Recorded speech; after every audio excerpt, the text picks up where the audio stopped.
ठीक आहे, 12 स्टुडंट आहेत. चला आपण स्टार्ट करूया.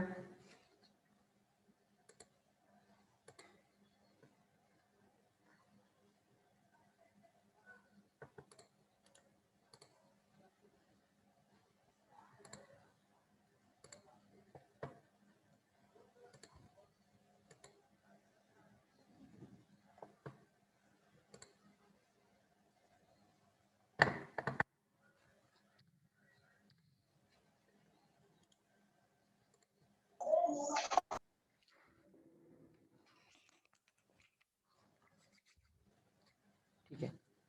Okay, good morning students. So at last lecture we have seen that the number average molecular weight determination method and mass average molecular weight determination method along with its statistical calculation, and finally we have seen that the viscosity average molar mass determination. Okay, out of all of this the final formula used for the calculation would be like for number average this, weight average for this, and viscosity average for this. In this particular, we have also seen that the if I wanted to prepare a particular polymer by using a different monomers having known numbers which are going to inculcate and the final masses and its product. बरोबर ना, आपण last लेक्चरला जे पण काही mathematical किंवा statistical calculations होते ते सगळे व्यवस्थित बघितले. कोणते कोणते? नंबर ॲव्हरेज आणि वेट ॲव्हरेजसाठी. विस्कोसिटी ॲव्हरेजचा जो पार्ट राहिला होता त्याच्यामध्ये so the molecular formula for the calculation of viscosity average contains a term A. Okay, that term A can be determined by varying the experiment with respect to my polymer, and let it be standard polymer in a standard solvent, particular standard solution, and my the polymer for which you have to determine the weight. That is, the viscosity average molecular weight determination method is a comparison method. You have to first determine the values with respect to your standard polymer and standard solution, and you have to extend the same values or same relation to your unknown polymer. ठीक आहे, आता हे कसं काढायचं, काय काढायचं, हे सगळ्या पद्धत आपण बघूया. नंतर आहे पॉलिडिस्पर्सिटी इंडेक्स. बघा, molecular formula. once you have to know the weight average molecular weight and number average molecular weight, you have to just divide that two number to give a polydispersive index. Okay, समजा आता आपण numerical problems बघणारच आहे थोड्या वेळाने, तर त्यामध्ये आपल्याला कळेल की समजा तुम्हाला पीडीआय काढायला सांगितला, दिलेल्या पॉलिमरचं तुम्हाला काय काय काढायला सांगतील, नंबर ॲव्हरेज, वेट ॲव्हरेज, आणि त्यांच्यानंतर सांगितलं की PDI, how to determine the PDI. You just calculate the weight average and number average, you have to divide the whole, you get the polydispersive index. काय मिळेल मला, if the PDI is 1, the polymer is known as a monodisperse. आपल्याला MCQ ला कदाचित हे विचारू शकतात की पीडीआय जर 1 आला तर मला काय पद्धतीने मला जो पण काय मिळेल पॉलिमर आहे, so it is of monodisperse. So बघा, मॉलिक्युलर वेट आणि नंबर ॲव्हरेज वेट हे जर सिमिलर येत असतील तर याचा अर्थ काय असू शकतो? बघा, काही लॉजिक लावता येतं का? नंबर ॲव्हरेज मोलर मास मध्ये तुम्ही काय करता, NIMI summation divided by summation NI, म्हणजे जेवढे नंबर्स टोटल असतील त्याचे नंबर्स आणि त्याचं मॉलिक्युलर वेट हे इक्वल असेल तर तुम्ही काय करता, त्याला डिवाइड केल्यानंतर काहीतरी value, late it B MN आली X ची व्हॅल्यू. वेट ॲव्हरेज केल्यानंतर पण म्हणजे वेट जर तुम्ही त्याच्यामध्ये घेत असेल तरी पण ती व्हॅल्यू सेम आली. पीडीआय 1 येण्यासाठी मला MW आणि MN सेमच पाहिजे, बरोबर आहे. याचा अर्थ बघा, mostly the natural polymer that is of natural rubber isoprene, त्या आपण जो बघितलं होतं लास्ट लेक्चरला आयसोप्रिनचं, तर त्यामध्ये पॉलिडिस्पर्सिटिव्ह एक येऊ शकतं. Most of the cases where there is a formation of a polymer in a natural way, म्हणजे नेचरमध्ये एक्झिस्ट असणारे जेवढे पण काही पॉलिमर्स असतील, all mostly all of will give me PDI 1, म्हणजे त्याच्यामध्ये जो पण काय नंबर ऑफ मॉलिक्युल्स असतील आणि त्यांचे मासेस असतील हे इक्वल प्रोपोर्शन मध्ये ऍडिशन होत असतात, आणि the nature have a control on that random events, म्हणून PDI 1 येतो. पण समजा आपण सिंथेटिकली समजा कोणतेही पॉलिमर प्रिपेअर करायचे किंवा प्रिपरेशन करायचे आपण केलो तर मला PDI 1 येऊ शकेल का? कधीच नाही येऊ शकणार, बरोबर ना, कारण का मला स्ट्रेंथ हवी असेल किंवा मला रंग हवा असेल किंवा मला टफनेस हवा असेल किंवा मला माझा जो पण काही आहे त्याची इलास्टिसिटी वाढवायची असेल तर I have to determine a different or addition of a different monomers are required, hence my PDI it cannot be equal to 1. So that is of polydisperse. प्रत्येकाला क्लिअर आहे का? So number of molecules with a molecular weight mi, weight fraction, आणि a constant depends on a polymer or solvent combination. ह्यातला जो a आहे that can be used for viscosity average molecular weight determination. ठीक आहे, चला आता बघा numerical problems मध्ये आहे आपण आता. So consider there will be 10 chains of 100 molecular weight, 20 chains of 500, 40 chains of 100 molecular weight monomers and 5 chains of 10,000 molecular weight monomer. आपण जो काल बोर्डवर बघितला होता तोच प्रकार इथं आहे. मला mn काढायचं असेल तर मी काय करेन, summation of ni divided by summation of ni. तेच आहे बघा इथं 10 into 100, 20 into 500, 40 into 1000, 5 into 10,000 divided by हे सगळे नंबर्स आलं. मला काय आलं 1347. MW कसं काढायचं, ni mi² ते divided by summation ni mi. हा जो वरचा पार्ट आहे तो खाली येईल आणि याच्यामध्ये लास्टचा 100 आहे त्याला मल्टिप्लिकेशन बाय परत 100 होईल. याच पद्धतीने किती आला 5390. Now polydispersity for this particular polymer is equal to MW upon n which is nothing but 4. आता पॉली डिस्पर्सिटी 4 आलेला आहे किंवा PDI इज 4 आलेला आहे, याचा मी सिग्निफिकन्स काय सांगू शकतो. पॉली डिस्पर्सिटी 4 आला तर जेव्हा तुम्ही पॉली डिस्पर्सिटी इंडेक्स सांगता इट हॅज बघा MW अपॉन, समजा तुम्ही मॉलिक्युलर वेट्स दोन्हीचे किंवा जे पण काय मॉलिक्युलर फॉर्म्युला आहे ते जर पुट केले आणि हे जर काढत असेल तुम्ही, काय आहे माझ्याकडे ni mi अपॉन म्हणजे MW अपॉन mn बरोबर आहे. हे डिवायडेड बाय तुमचं समेशन ni mi² किंवा ni into mi into mi divided by summation ni mi परत डिवायडेड बाय हा फॉर्म्युला पुट केल्यानंतर काय होईल, हे वर जातील ni mi एकमेकाला निघून जातील. काय राहिलं फक्त ni mi² divided by summation ni.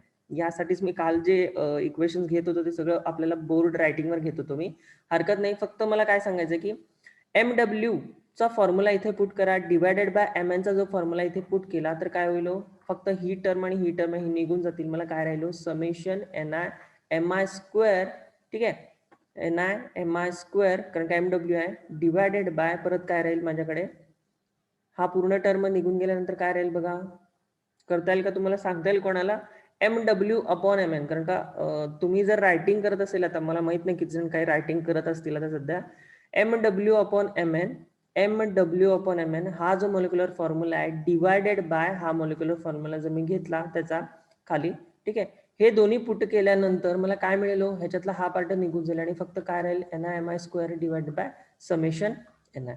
त्यातला पण समेशन ni इंटू समेशन, हा समेशन ni गेल्यानंतर मला फक्त काय राहिलो मॉलिक्युलर वेट तिथे राहील. म्हणजे मी काय सांगतो बघा इन जनरल की polydispersive index, what is the physical significance of polydispersive index? It will tell me that whether the same number of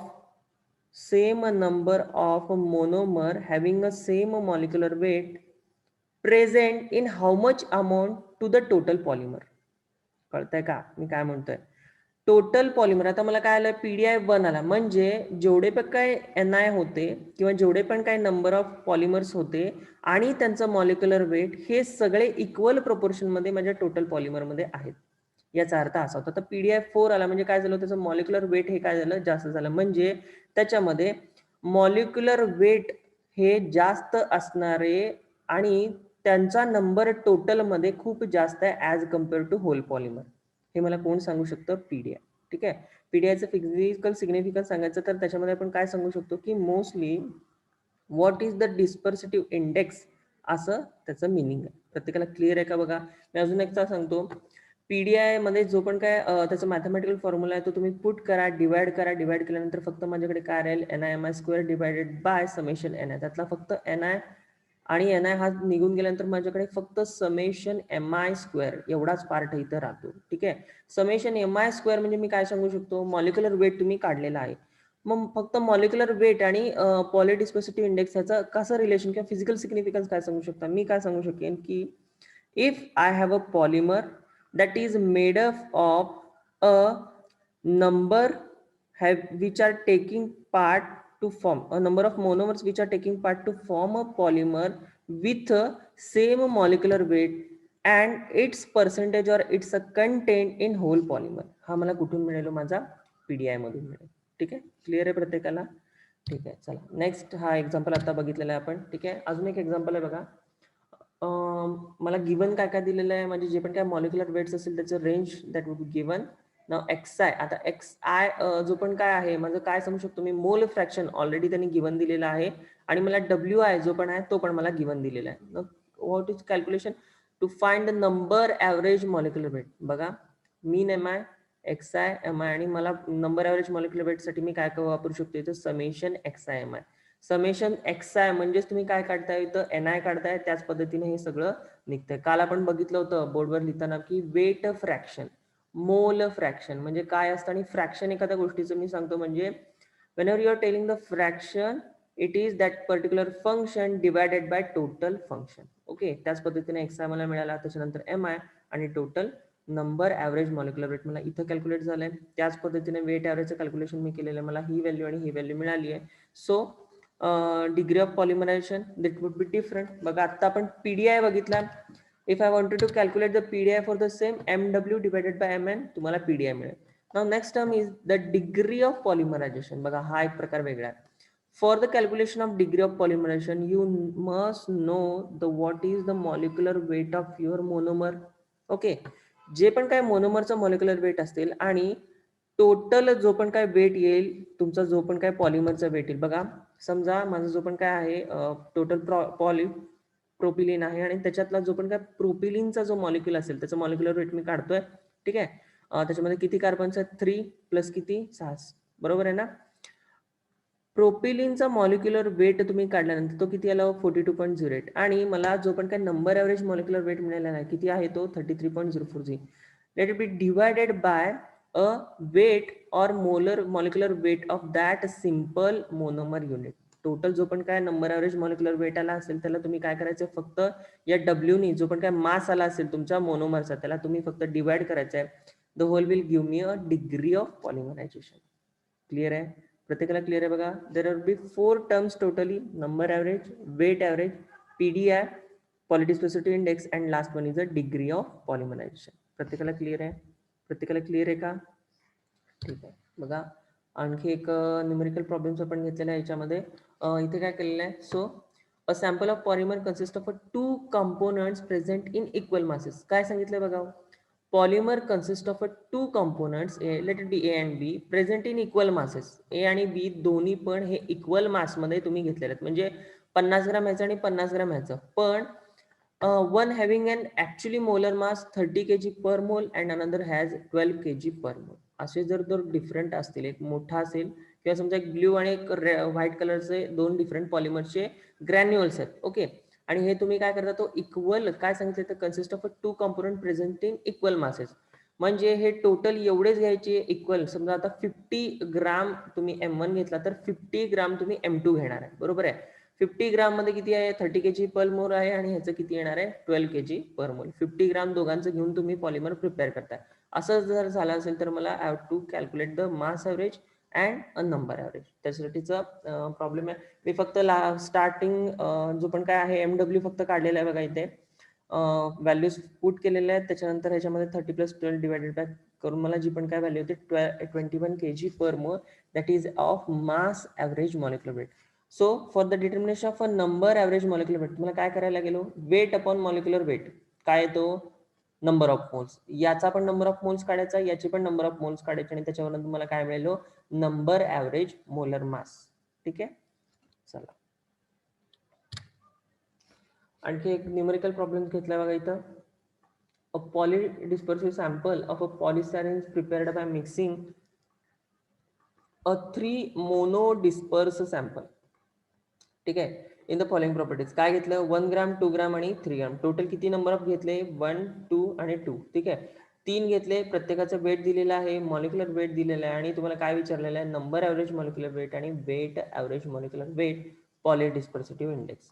ठीक आहे, असे न्यूमेरिकल प्रॉब्लेम्स कदाचित विचारतील. मला माहिती आहे आता ऑब्जेक्टिव्ह क्वेश्चन पेपर आहे, पण असा प्रॉब्लेम दिल्यानंतर तुम्हाला डायरेक्ट जो पण काय ऑब्जेक्टिव्ह मध्ये ABCD आहे त्याच्यामध्ये डायरेक्ट कॅल्क्युलेशन विचारतील, किंवा PDI किंवा DP काही विचारू शकतात ते. ठीक आहे, चला नेक्स्ट आहे. So for the determination of average molecular weight primary and secondary methods are use. One, the primary contents the osmometry, scattering and centrifugation data. Okay, तर आपल्याला मोस्टली आपल्या जो पण काही सिलेबसला पॉईंट आहे, तर The primary methods, which including osmometry, scattering, sedimentation or centrifugation for the determination of average molecular weight. म्हणजे या ज्या पण काय फिजिकल पॅरामीटर्स आहेत, so by using the physical method of physical properties of that particular polymer I have to determine the average molecular weight. बघा इथं number किंवा molar असं काहीही म्हणलेलं नाही, किंवा वेट ॲव्हरेज मिळतं किंवा नंबर ॲव्हरेज मला मिळतं असं इथं काहीही म्हणलं नाही. So with respect to particular property बघा, ऑस्मोमेट्री असेल तर मला काय मिळतो, number average molecular weight. With respect to scattering, I have to get the weight average molecular weight. And with respect to sedimentation or centrifugation data, I have to get a Z average molecular weight method. आता हे methods काय असतात, कसे run होतात आणि त्याच्यानंतर मला जो लास्टचा वेट मिळतो तो MNच काय मिळतो, MWच काय मिळतो, हे आपण इन डिटेल सगळे बघणार आहे. So with respect to primary, there are also a secondary methods for the determination of average molecular weights with respect to GPC, SEC and intrinsic viscosity for the determine viscosity average molecule. यातला जो विस्कॉसिटीचा part आहे हा पण आपण काल जो आपलं writing होतं त्याच्यामध्ये सगळ्यात शेवटी आपण हे बघितलेलं आहे, viscosity average molecular weight determination method. ठीक आहे, सो लेट स्टार्ट. बघा, if there are different physical parameters which are used for the determination of average molecular weight, त्यातलं if I am using a volumetry I can get the number average, cryoscopy, MN. तर असे जेवढे पण काय physical parameters असतील ते सगळे वापरून तुम्ही पॉलिमरला यूज करू शकता आणि तुम्ही काय डिटरमाइन करू शकता, either number average or a weight average. हेच इथं सांगितलेलं आहे सगळं. ठीक आहे, बघा फर्स्ट मेथड आहे ऑस्मोमेट्री मेजरमेंट.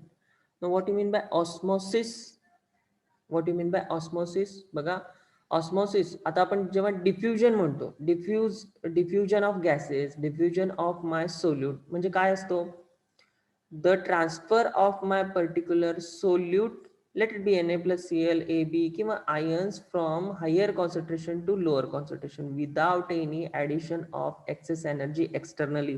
बरोबर आहे, गिव्स फ्री एनर्जी तिथे तुम्ही काय करता, निगेटिव्ह असते ते स्वतःहून, that is in spontaneous process, transfer of that particular कॅटायन्स और anions or that solute molecules from higher concentration to lower concentration. And in the same way, if a same phenomena is occurs in a case of a solvent, it is known as my osmosis. So pure solvent and dilute solvent contains, and there is a separation of a membrane that dilute solution of polymer and a pure solvent. ह्याच्यामध्ये काय मी असं म्हणेन की पॉलिमरचं solution आहे either it is considered to be a impure solution असं म्हणलं तर चालेल. ठीक आहे, इम्प्युअर सोल्युशन तुम्ही इथं घेतलेलं आहे आणि इथं तुम्ही काय घेतलेलं, सॉल्वंट सोल्युशन घेतलं आणि त्याच्यामध्ये मेम्ब्रेन आहे.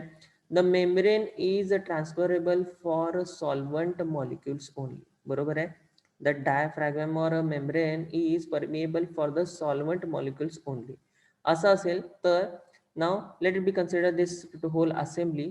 The pure solvent and dilute solution of polymer in a same solvent are placed on opposite side of semi-permeable membrane.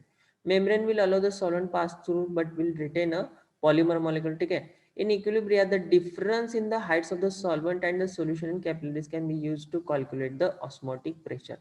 जो पण काही याच्यामध्ये ऑस्मोसिस किंवा प्रेशर रेडी होईल किंवा जनरेट होईल because the transfer of a solvent. आता बघा डायल्यूट पॉलिमर सोल्युशन आहे आणि इकडे काय प्युअर सॉल्वंट आहे. Let it be higher concentration of solvent in this case and lower concentration of solvent in this. आता आपल्याला काय माहिती आहे, with respect to spontaneous or Gibbs free energy negative for the process of transfer of solvent from a pure to your dilute. बरोबर आहे ना, पण ही process होत असताना मला कोणत्याही प्रकारचे पॉलिमरचे सोल्युशन इकडे जात नाहीये. लक्षात येते का, बघा इक्विलिब्रियम अटेंड होतं हे कधी होतं, जेव्हा मी म्हणत असतो that is when the forward reaction and reverse reaction are exactly opposite and the whole assembly will run so that the rate of forward and backward reaction becomes equal.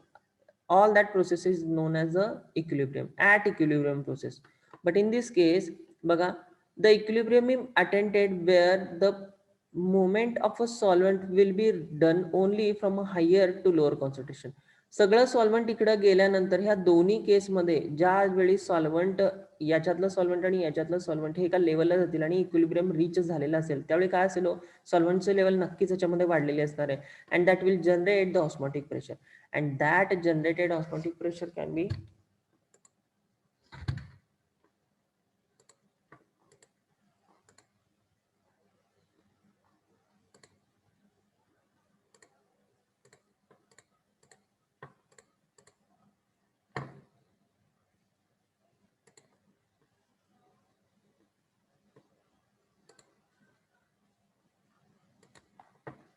okay, and that generated osmotic pressure can be calculated by using a mathematical formula. Let be pi is osmotic pressure, h rho g is simple formula where h is g is your gravitational constant, rho is your solvent density, and h is height obtained with respect to due to the osmotic pressure generated by the transfer of solvent from a pure to your dilute polymer solution. Now बघा, मी same formula इकडे पण use करू शकतो, pi is equal to R T upon M N into C. Now already the M determined by using this method will give me a number average molecular weight. कळते का बघा, याच्यामध्ये जेवढे पण काय आतमध्ये नंबर्स असतील दॅट विल मॅटर. तुम्हाला हा माहिती असेल qualitative properties. So the properties which are depends upon a number of a particular solute molecule present in a solvent. So whenever I am talking about a number, it will give me a number average molecular weight. Clear आहे, प्रत्येकाला clear आहे का? म्हणजे कोणत्या कोणत्या methods असू शकतात तो बघा. आता आपण मागं बघितलं होतं की क्रायोस्कोपी, इब्युलोस्कोपी या सगळ्यांमध्ये काय असतो, there is a formation of a colligative properties or there is a you have to determine the colligative properties with respect to polymer. असं असेल that whole assembly will give me a number average molecular weight, आणि असं ज्या ठिकाणी नसेल it will give a weight average molecular weight. ठीक आहे. So osmometry बघा, pi is equal to R T upon M N into C. Now with arranging pi upon C is equal to R T upon M N. So first you have to calculate this for your standard solvent and standard known polymer solvent solution. Okay, असं determine केल्यानंतर I have the graph of pi upon C versus C. मला काय मिळेल, माझा पूर्ण एक graph मिळेल. ठीक आहे. डिफरंट सॉल्व्हंटमध्ये तुम्ही तो सेमच जो पण काय आहे तुमचं पॉलिमर तुम्ही डिटरमाइन करू शकता, टोलिनमध्ये, ॲसिटोनमध्ये, इथेनॉलमध्ये, बऱ्याचशा ठिकाणी, आणि नंतर त्याचे सगळे ग्राफ्स येतील. So with respect to this graph, once you determine the nature of a graph with respect to pi upon c for your polymer in a standard solution, same will apply, that is different polymer in a same solvent. कळते का? This is an comparison method. त्यावेळी जो पण काही data येईल ह्या ऑस्मोसिसचा, from that you have to determine the number average molar mass of that unknown polymer. प्रत्येकाला क्लिअर आहे का बघा? For the determination of molecular weight, force expression measurement is different concentration when the solutions are dilute in a pi upon C obtained by extrapolation of C to the 0. मला काय मिळेल, number average molar मास. हा काय मिळेल, this is for my polymer solution in a known solvent. So same method is applied for the different polymer in a same solvent, and by comparison method you have to determine its number average molar mass of that unknown polymer. Clear आहे? प्रत्येकाला clear आहे का? ऑस्मोमेट्रिक major determination. चला next आहे viscosity. So for the viscosity the different experiments are different apparatus used with respect to, this is for Oswald, Penhold and reverse flow. Different types of capillary related B. The time of fluid to fall from rise between A and B is determined in case of Oswald. ठीक आहे. प्रत्येकामध्ये जो पण काय आहे याचं structure, the capillary used for the determination of viscosity would be different. Oswald मध्ये असं हा मोस्टली सगळ्यांनी बघितलेला असेल, बरोबर ना? हा कॅपिलरी आणि the time required from a lower meniscus of my liquid from A to B, जेवढा ह्याला वेळ लागतो that will give me all of the mathematical calculations or parameter. ठीक आहे. So pressure of DP is calculated from head of the plate. ठीक आहे. यामध्ये related terms आपण काल बघितलं होतं बघा, इंट्रेन्सिक विस्कॉसिटी, स्पेसिफिक आणि रिलेटिव्ह विस्कॉसिटी. आठवतं का बघा, आपण काल हे सगळं बघितलेलं आहे. जे स्ट्रक्चर नव्हतं पण आपण हे इंट्रेन्सिक, स्पेसिफिक आणि रिलेटिव्ह विस्कॉसिटी कसे कॅल्क्युलेट करायचे, or the mathematical calculation will be all seen for last lecture. Now the two different mathematics equations are used for the determination of molar mass. One is my Staudinger and next one is Mark-Hawink equation. Staudinger equation is valid only for relatively narrow molecular weight distribution, while Mark-Hawink equation used for broad molecular weight distribution. दोघांचे फॉर्म्युले दिलेले आहेत. ठीक आहे. Specific viscosity, तुमचं concentration, आणि the constant for a specific polymer solvent combination. In a same way, first you have to determine the viscosity or a viscosity data for my known standard polymer solution with respect to known solvent. काय करणार मी, NSP काढून घेणार आधी त्याचा. ठीक आहे. आणि त्यानंतर लो मॉलिक्युलर वेट म्हणजे कुठले इथिलीन प्रोपिलिन असे छोटे छोटे मॉलिक्युलर वेटचं असेल तर मी हे इथे वापरू शकतो Schrodinger equation. Otherwise I have to use Mark Houwink equation which is given by this equation. ठीक आहे. बघा, for the viscosity measurement, viscosity parameter, capillary viscosity viscometer are used for the measurement. ठीक आहे. नेक्स्ट ओस्वाल्ड टँक्स किंवा अबनहोल्ट दोन्ही पण तुम्ही वापरू शकता. Constant temperature between 25 to 30 place करायचं. Time required for a dilute solution and a pure solvent to pass through the capillary is measured. काय करायचं? For same polymer solution and for a pure solvent the time required from A to B जे पण काय असेल तर तुम्ही measure करायचा. Then 4 to 6 polymer solutions are prepared with respect to different concentration of polymer and efflux times is needed. त्यानंतर तुम्हाला काय मिळेल? Relative viscosity. क्लिअर आहे? प्रत्येकाला क्लिअर आहे का? ठीक आहे. So viscosity parameter, specific viscosity given as this is your viscosity of pure solvent, this is the viscosity of pure polymer solution, NSP मिळेल. आणि by calculating a reduced viscosity where NSP versus C जे पण काय concentration तुम्ही बनवणार. आता तुम्ही concentration कसे बनवता लो? तुम्हाला मोलर मास माहिती आहे का? नाही. You have to determine or prepare the solution with respect to weight percent. ठीक आहे. जे पण काय पॉलिमर बनलेलं असेल त्याच्या वेट पर्सेंटमध्ये तुम्ही सोल्युशन बनवू शकता आणि या पद्धतीने ते सगळे कॅल्क्युलेशन्स तुम्ही अरेंज करू शकता. प्रत्येकाला क्लिअर आहे का? बघा, आपण 2 मेथड्स बघितलेले आहेत, ऑस्मोमेट्री आणि विस्कॉसिटी. ठीक आहे. आपण इथे थांबूया. कोणाला काही विचारायचं असेल, काही प्रॉब्लेम्स असतील तर तुम्ही विचारू शकता किंवा चॅट बॉक्समध्ये शेअर केले तरी चालतील.